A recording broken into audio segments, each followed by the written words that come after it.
ya, Ustadz Dasat, sebenarnya teman-teman dai, teman-teman pendakwah melihat fenomena Citayam Fashion Week ini seperti apa? Ada niatan kah untuk terjun langsung menegur supaya jangan supaya nggak terlambat gitu, Ustadz? Kalau saya untuk terus langsung ke situ, itu namanya kita perang terbuka. Oke. Ya, biasanya kalau perang terbuka itu kita kena pepatah.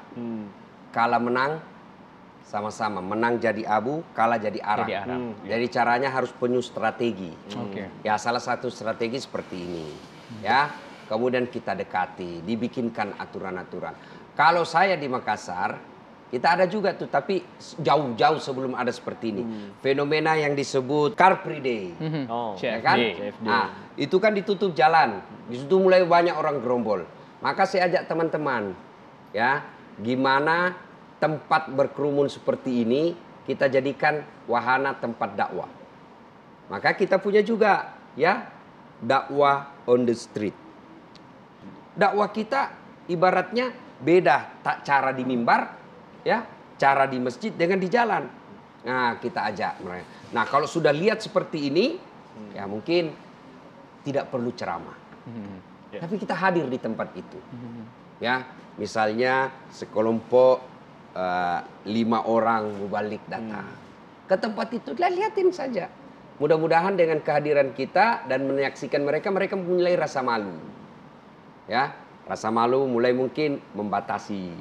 Nah, bahayanya kalau manusia sudah tidak punya rasa malu. Mas tahu kalau orang manusia tidak punya rasa malu, itu dalam Quran dijelaskan mereka lebih hina dari binatang. Tahu binatang? Kambing. Tanya kambing ya. Itu kakak saya jual beli kambing di kampung. Itu kalau kambingnya sudah ada yang ganggu, suka nyeruduk temannya, maka dia bilang, hehehe, balu jual itu, bawa ke pasar. Nggak laku, pulang, potong. Kita bagi-bagi satu kampung ini. Itu kambing. Tapi kalau manusia, ganggu, jadi sampah, nggak ada nilai-nilai kebaikan di dirinya, kita mau apain? Potong, siapa mau makan? Jual, siapa mau beli?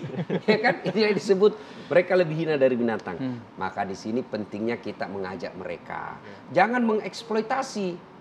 Ya, eksploitasi itu artinya dia hancur, kita mendapat keuntungan dari kehancuran mereka. Masa kita sesama anak bangsa membiarkan hal seperti itu? Kita harus carikan solusi. Mas Aap, ini seharusnya seperti apa ya peran orang tua menyikapi ini? Apa yang bisa dilakukan orang tua terhadap anak-anaknya? Medsos. Gimana cara memberi? Ya, betul. Gini, Ustadz, kadang ada dua pendekatan yang pengen saya nyatakan itu. Jadi yang pertama, kadang orang tua itu nggak paham dunia anak muda itu kayak gimana. Contohnya gini, orang tua ngelihatnya main HP ini, padahal itu kan main judi, bisa jadi banyak.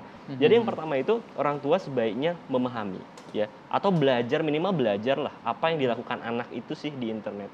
Kalau misalkan fenomena-fenomena tren, apa sih minimal tahu gitu loh. Minimal tahu, itu yang pertama. Yang kedua, anak itu kan sekarang itu banyak dicuri oleh banyak hal gitu. Yang mencuri perhatian anak itu banyak. Iklan, kemudian produk, kemudian artinya anak itu secara mental itu kadang tidak hadir di rumah. Pikirannya itu kemana-mana ya, karena banyak yang mempengaruhi gitu.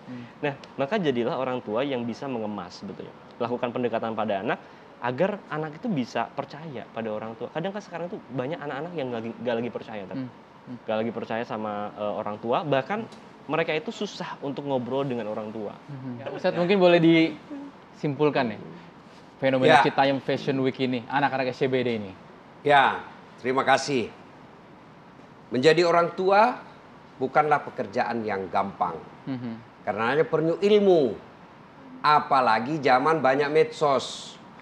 Orang tua sekarang ini yang ada di benaknya, saya cinta anak saya, tapi perlakuannya salah. Anaknya umur SD, sudah dikasih smartphone. Boleh, tapi bapak harus disiplin terhadap pemeriksaan handphonenya. Satu, kalau bapak saksikan, ibu bapak saksikan acara ini, segera aplikasikan. Satu, ambil HP-nya anakmu. Kalau mau tahu apa yang dia cari selama ini, lihat pencariannya. Karena Google itu mesin pencari memberikan apa yang selalu dia cari.